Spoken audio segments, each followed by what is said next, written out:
Halo, assalamualaikum warahmatullahi wabarakatuh. Bertemu dengan saya, Bukaris, ya, yang mengajar sejarah Indonesia untuk pertama kalinya di kelas 11, karena biasanya saya mengajar sejarah Eropa. Oke, bagi dirimu yang sudah pernah saya ajar, mungkin menjadi berkah atau bisa jadi ini menjadi musibah. Ya, silakan di prospek sendiri ya. Oke. Materi kita pada pagi hari ini, ya pagi hari menjelang siang, berkaitan dengan penjajahan bangsa Eropa. Oke. Mungkin ada dari judulnya, mungkin ada yang tertarik atau mungkin justru sebaliknya. Dalam artian, ketika kita berbicara mengenai Eropa, yang terlintas pasti di otakmu ya Belanda, Spanyol, gitu ya, atau Inggris bisa ya, kalau Anda tahu bahwasanya Inggris juga masuk dalam Eropa. Kemudian penjajahan bangsa Eropa itu berlangsung sekitar abad 16 ya. Nah, pada abad 16 sendiri ini dengan adanya atau masuknya bangsa Eropa ke Indonesia, ini justru menggeser yang namanya hegemoni atau menggantikan dominasi kerajaan lokal. Ingat bahwasanya negara kita sebelum menjadi Indonesia Raya Merdeka, negaramu terbasis atau terbentuk atas sebuah sistem kerajaan Hindu-Buddha ataupun kerajaan yang berbasis Islam. Kemudian mungkin ada yang bertanya, sebenarnya apa sih Bu tujuan dari bangsa Eropa datang ke Indonesia? Apa yang ingin digali? Saya akan menjelaskan beberapa faktor ya, mengapa bangsa Eropa tertarik dengan negara kita ini. Dirimu gak tertarik dengan negaranya dewe ya, kok iso wong Eropa tertarik dengan negaranya kita itu. Faktor yang pertama ini berkaitan dengan runtuhnya Konstantinopel. Nah, Konstantinopel atau sekarang yang Anda kenal dengan yang namanya Turki, nah ini merupakan jalan atau merupakan tempat dari rempah-rempah dunia ya. Rempah-rempahnya orang Eropa itu ada di Konstantinopel. Kemudian ketika Konstantinopel jatuh ke tangan Turki, jatuh ke tangan orang-orang Islam, nah ini terjadi blokade. Dalam artian orang Eropa tidak bisa lagi mendapatkan yang namanya rempah-rempah. Ingat, orang Eropa itu tidak bisa hidup tanpa rempah-rempah. Lah apa Bu kok ngono, gak iso urip dengan rempah-rempah? Karena mereka mengalami musim yang namanya musim dingin. Jadi musim dingin itu lah perlu ya namanya rempah-rempah tuh untuk menghangatkan dirinya supaya tidak membeku. Nah, di situ mereka mulai mencari. Kalau di Konstantinopel sudah diblokade, maka apa yang terjadi? Ya mencari negara-negara yang dengan rempah-rempah kualitasnya yang bagus. Salah satunya ya negara kita, negara Indonesia. Bangga kondek, ya aku harus bangga dengan negara kita. Kemudian yang kedua, ini berkaitan dengan pembuktian teori. Jadi berbagai teori yang berkembang di negara Eropa, salah satunya berkaitan dengan bumi itu bulat, bumi itu bundar, bumi itu lonjong. Nah, ini kan menyebabkan orang ingin meneliti bahwasanya sebenarnya bumi yang kita pijaki ini bentuknya apa ya? Nah, untuk melihat bentuk itu, untuk pembuktian teori itu, maka yang terjadi apa? Ya pelayaran samudra. Kalau misalkan kita berlayar dari titik satu, kalau kita kembali ke titik awal tadi, maka jelas menunjukkan bahwasanya bumi itu bulat. Tetapi kalau sebaliknya ada pergeseran di antara titik awal, maka jelas bumi itu bukan berbentuk bulat. Oke. Nah, dengan adanya pelayaran samudra yang menjadi pelopornya adalah Spanyol dan Portugis, oke, ini juga menjadi pembuktian berkaitan dengan iptek. Kenapa demikian? Ingat bahwasanya ketika Anda berlayar, Anda tidak mungkin menggunakan tangan kosong, tidak mungkin menggunakan raket. Kalau Anda menggunakan raket, belum sampai ke Indonesia, saya yakin dan percaya Anda sudah tenggelam ataupun mati dimakan oleh binatang yang lainnya, binatang laut lainnya. Nah, adanya kompas, adanya catatan, Catatan dari pelaut-pelaut Bartolomé Dias, Vasco da Gama, Alfonso Aberque, itu menunjukkan bahwasanya sudah ada pemikiran ke arah iptek. Setidaknya ada peta buta. Nah, apa itu peta buta? Ya peta buta ya berkaitan dengan kode-kode tertentu, ya peta, cuman tidak segamblang misalkan peta Indonesia digambarkan sedemikian rupa, tidak. Kalau peta buta ya peta kasaran saja. Kemudian kompas, tanpa adanya kompas, arah mata angin jelas tidak bisa menentukan arah. Nah, itu mulai yang namanya kompas mulai diproduksi, ya penemuan kompas, penemuan ada yang lainnya yang mendukung berkaitan dengan pelayaran. Kemudian motivasi selanjutnya itu berkaitan dengan 3G.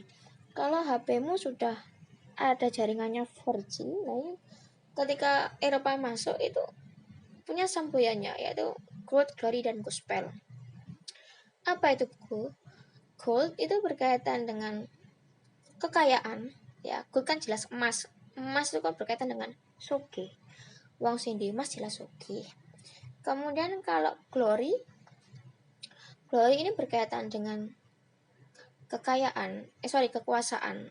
Gold kekayaan, glory berkaitan dengan kekuasaan, dan gospel berkaitan dengan kristenisasi atau penyebaran agama Kristen di Indonesia.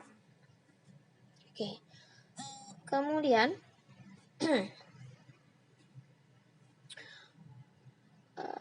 kita next. Yes. Oke.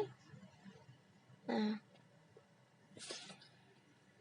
kalau kita berbicara mengenai perdagangan, maka yang terlintas di otakmu, berdagang sakjane kapan ya? Ya kan? Nah, perdagangan di negara kita, perdagangan yang kita lakukan sebelum adanya atau sebelum masuknya orang Eropa ke Indonesia, kita sudah mulai berdagang loh, ya, dengan apa namanya, jalur sutra. Nah, ini sudah berkembang sekitar 139 sebelum Masehi. Berarti sekitar era-era kerajaan Hindu Buddha, kerajaan bahkan kerajaan Islam. Kemudian jalur sutra, komoditas utamanya adalah sutra dari Cina. Ingat, negara kita adalah kerajaan. Nah, raja harus punya pakaian yang mewah atau baju kebangsaan yang mewah.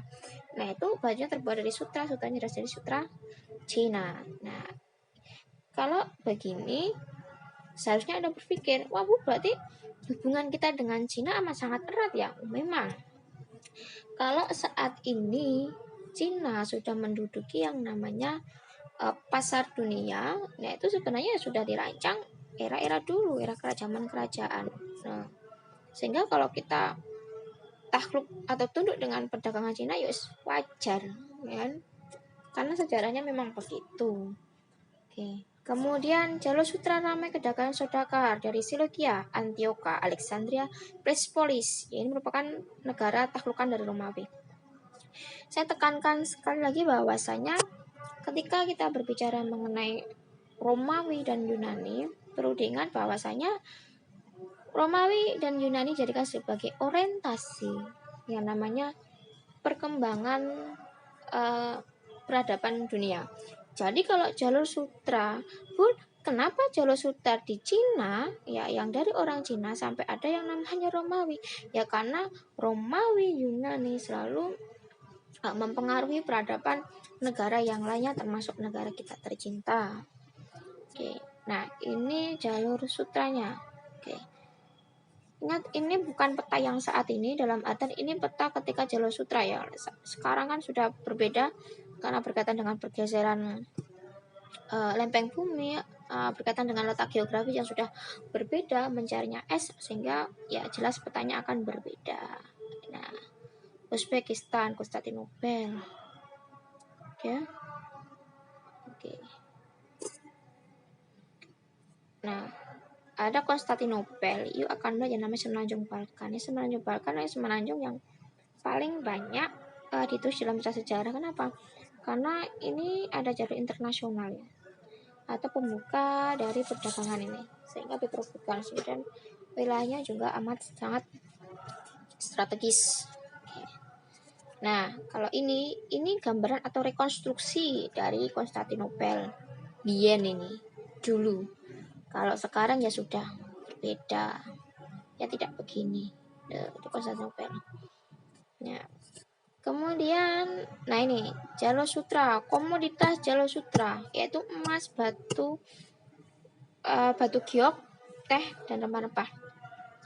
Sutra emas sudah saya tekankan di awal bahwasanya Jalur Sutra itu menjual yang namanya sutra sebagai yang digunakan untuk baju kebesaran seorang raja. Kemudian kalau giok ataupun emas itu dijadikan sebagai aksesoris ya, aksesoris pendukung seorang kerajaan atau raja.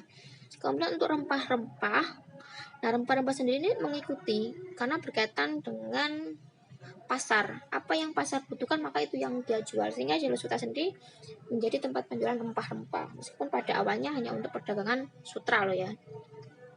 Kemudian yang perlu ditekankan, hanya barang mewah yang dijual di Jalur Sutra. Kenapa demikian? Karena yang mampu membeli sutra hanya orang-orang dari basic seorang raja atau kerajaan. Kemudian akibat perdagangan, kota Sutra menjadi ramai, jelas. Kalau ada perdagangan di situ ada pusat ya, tawar menawar, beli membeli, transaksi. Kemudian selanjutnya itu berkaitan dengan pertukaran kebudayaan. Kalau kita berbicara mengenai budayaan bukan berarti ijol-ijolan budaya. Misal si A punya budaya Cina, si B punya budaya Korea. Kalau pertukaran berarti yang ada di mindsetmu adalah ayo ijol-ijolan ya. B kamu jadi Cina, yang A kamu jadi Korea. Kan begitu maksudnya ya. Jadi pertukaran kebudayaan ini condongnya yaitu berkaitan dengan akulturasi dan asimilasi. Apa itu akulturasi? Nah, akulturasi itu pencampuran dua budaya atau lebih tanpa meninggalkan budaya lain, sehingga ya ada budayanya baru dan dicampur dua budaya atau lebih, hanya saja dia tidak mempengaruhi atau tidak menyingkirkan budaya lainnya. Kemudian kalau asimilasi, nah ini kebalikan dari akulturasi. Kalau akulturasi kan peleburan ya, peleburan dua budaya atau lebih. Tapi kalau asimilasi itu pencampuran 2-3 budaya atau lebih, nah dengan menghilangkan salah satu budaya untuk memunculkan budaya baru. Nah itu yang namanya asimilasi. Jadi jangan terkecoh ya, jangan salah sebut. Oke. Kemudian untuk poin selanjutnya disitu ditekankan Jalur Sutra rawan akan perampok.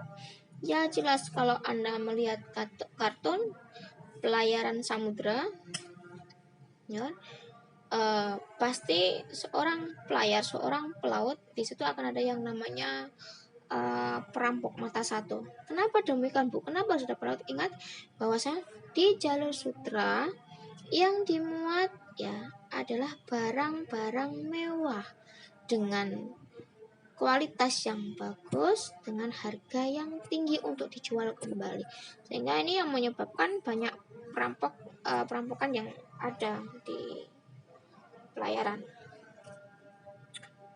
Nah ini tidak perlu saya jelaskan, sudah sama dengan Jalur Sutra yang tadi. Nah ini petanya, nah ribet ya. Ini bukan peta buta loh ya.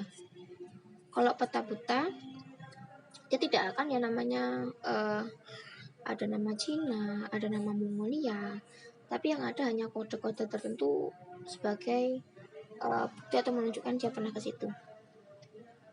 Runtuhnya Konstantinopel sudah tadi di awal sudah saya tekankan ya, jatuhnya ke tangan Turki tadi. Kemudian masuknya bangsa Barat ke jalur perdagangan. Tadi juga sudah Konstantinopel kan yang awal.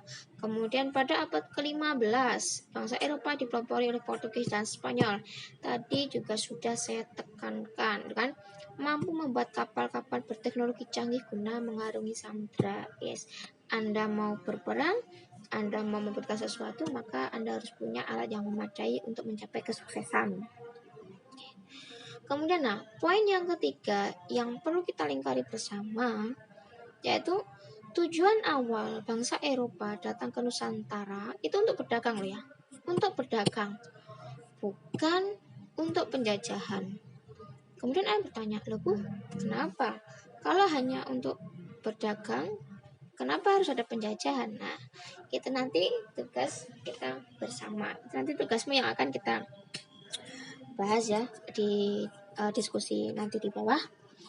Kemudian lahirnya kolonialisme dan imperialisme Barat. Oke, mungkin Anda bertanya, Bu, apa sih kolonialisme dan imperialisme? Kalau kita berbicara mengenai kolonialisme, kolonialisme itu berasal dari koloni, bahasa Yunani, yang artinya adalah daerah atau wilayah. Jadi kolonialisme ya suatu faham yang menjadikan daerah atau wilayah bangsa lain menjadi daerah kekuasaan atau jajahannya, itu negara kolonialisme. Nah, kemudian kalau yang imperialisme itu berasal dari imperium boleh atau imperia yang artinya daerah kekuasaan raja. Oke. Jadi kalau dilihat imperialisme itu suatu faham campur tangan urusan dalam negara bangsa lain dengan maksud untuk menguasainya. Jadi seperti negara persekutuan, cuman saling mempengaruhi satu sama lainnya ya dalam sistem pemerintahan. Tapi kalau kita berbicara mengenai imperialisme ya saya lebih senang bahwasanya imperialisme itu proses penekanan sebuah ideologi atau sebuah pemikiran. Lihat good, glory, dan gospel. Kalau dilihat ini, ya ini proses penekanan nih. Pemaksaan sebuah pemikiran. Jadi Anda diajari untuk kaya, tapi bukan untuk diri Anda, tetapi untuk negara imperialisme, negara barat. Anda diajari untuk mencapai kejayaan, kekuasaan, tetapi bukan untuk negaramu, tetapi untuk negara penjajah atau negara yang menjajah Anda. Kemudian Anda diajari yang namanya percaya akan Tuhan, yaitu proses penyebaran agama Nasrani. Nah, makanya saya lebih senang kalau menyebutnya imperialisme proses penanaman sebuah teori tertentu.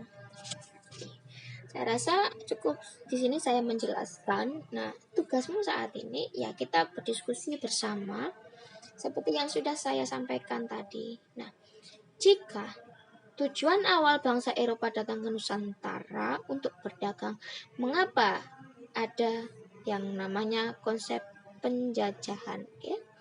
Silakan didiskusikan di bawah. Saya pastikan Anda berkomentar, Anda melakukan diskusi dengan baik, maka Anda akan mendapatkan nilai yang baik juga. Terima kasih atas perhatiannya. Sampai ketemu minggu depan. Assalamualaikum warahmatullahi wabarakatuh.